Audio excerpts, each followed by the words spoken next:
A wonderful Tuesday evening to all. I am William Theo here for what's hot and cooking here at home and all over the planet.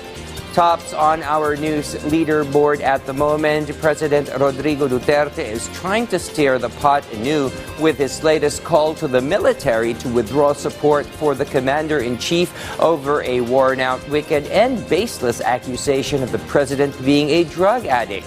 The former president's latest remark is an increasingly desperate attempt to distract from the ongoing Quadcom probe on the vice president's misuse of confidential and intelligence funds that has unraveled the shenanigans in the OVP and DepEd over the mismanagement and spending of such funds. Shades of the same brazen stunt that went on full display during the entire Senate Blue Ribbon Committee probe on the overpriced procurement of PPEs by the DBM PS for the Department of Health.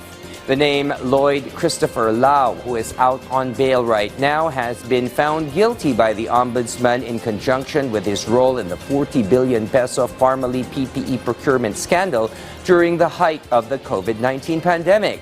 And then there is Michael Yang, one special economic advisor in the previous administration whose title as special has received extraordinary treatment despite being linked in unsavory and criminal activities such as Pharmaly, the illegal drug trade, and pogos. And so the latest soundbite from the former president comes as no surprise given his known proclivities to stick his nose in affairs concerning his allies. And this time, his daughter, who's gone way out of line on her rant against the president, First Lady and House Speaker, and may be charged with serious transgressions doing so. But as for the call to galvanize the military to overthrow the government over an unfounded insinuation, perhaps the former president is not doing enough or praying hard, because it will take more than silly allegations for the AFP to renege on the chain of command and overthrow a duly constituted and working presidency. Meanwhile, for over a century, tens of thousands have gathered in Gotham on Thanksgiving Day to cast gaze on an eye-catching and entertaining parade sponsored by the Macy's chain of department stores.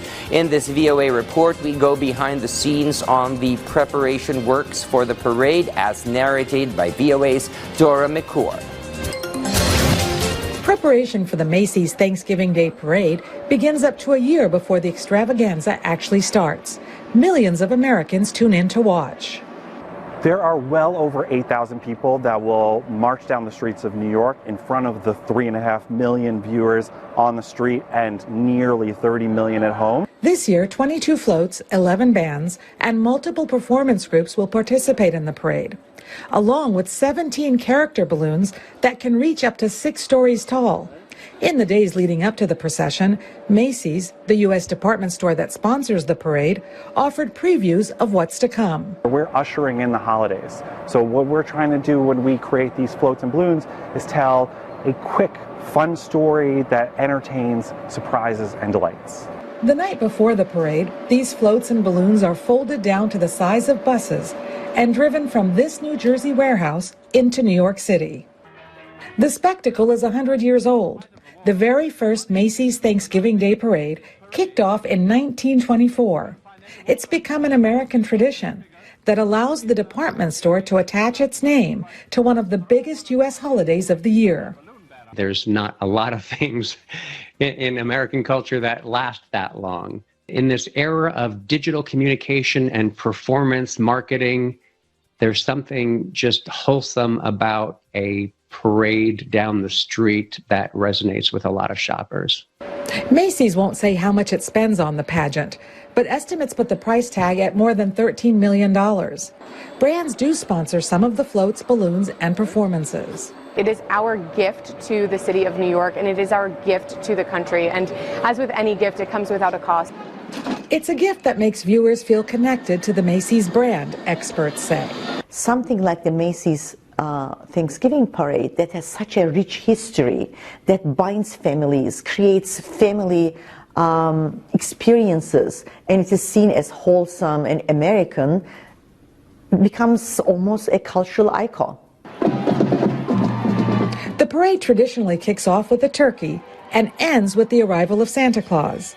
It's Macy's way of reminding American consumers that the holiday shopping season has begun. Dora McQuarr, VOA News, New York City. At this moment, let's turn to my colleague in Pine City Studios for what's hot and happening in the Cordilleras. Audrey? Ngayon Arabi, Pilipinas, Agrikrikos ti Overseas Workers Welfare Administration, iti naduma-duma probinsya iti Cordillera, tapno maipayan iti tulong kan ayuda ti pamilya dagiti OFW nga agkasapulan, kalpasan dagiti nagsasaron o abagyo.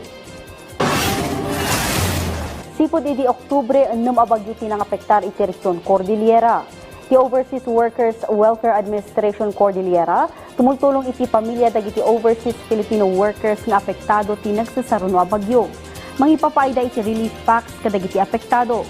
Idila ang napalpalabas alawas, indanon dati relief packs iti 4,000 a benepisyaryo iti Apayao ken Mountain Province. Maipayan matlang ti kapada at tulong dagiti OFW dependent nga apektado matlang iti bagyo, ijay ipugaw inton bigat. Ang OWWA po, hindi po kami nag-ooperate lang sa abroad na nakafocus dun sa mga OFWs in distress para mapauwi. But more so, we also have the livelihood programs, reintegration programs. Iti sa Balipay Adamag, epektibo iti programa ti Social Security System a run after contribution evaders, itaatawan para iti proteksyon ti karbengan dagiti mangmanggad iti pribado a sektor. Iti bagyo na isayangkat iti 14 race operations, ang nakaipayan ti 132 show cause order para iti nasuruksyam agasot nga empleyado, kan pa nakakolekta iti 8.2 million pesos nga arrears. Iti matla Trinidad Benguet na ipatungpal ti 13 race operations, 90 nga employers tinaikan iti show cause order para iti nasuruk upat agasot nga employees, kan pa nakakolekta iti 1.8 million pesos nga arrears. Nasurok sa nga ribo akaso tina-refer iti Legal Department ti SSS. Itinaso abilang nasurok siyam agasot ti nagtungpal kadagiti obligasyon da kalpasan ti pre-filing conferences, bayat ang nasurok 50 akaso tinaipila iti korte ngam kaaduan kadagiti employer ti nagsettle sakbay iti arraignment. May basar iti lintag, posible ang maibalod iti 6 a bulan kan may sanga aldaw aging ga iti 10 atawan dagiti aglabsing iti SSS law. Impaganatgat ti SSS at ti kampanya ket mangipasigurado iti panakagunod dagiti trabahador kadagiti benepisyo iti SSS a masansan a madinay gapo iti san a panang rehistro panagbayad wenno san a panang ipatulod dagiti employer iti kontribusyon da. Kung hindi po naging effective dito, baka hindi na po tinuloy ni SS. So, binigyan po kami ng budget to conduct these activities ng 2024. And again, dahil effective po siya, we are again using this activity sa 2025. So makikita po natin ito na very effective. Dagiti damdamag man ito diti PTV Cordillera, siya ni Audrey Villena na Imbagarabi. Many thanks again, Audrey, and that's a wrap for this afternoon show. Join us anew later on for the evening breaking stories at the hour, and always stay connected by catching the news right here. I am William Theo, and thank you for watching PTV News Now.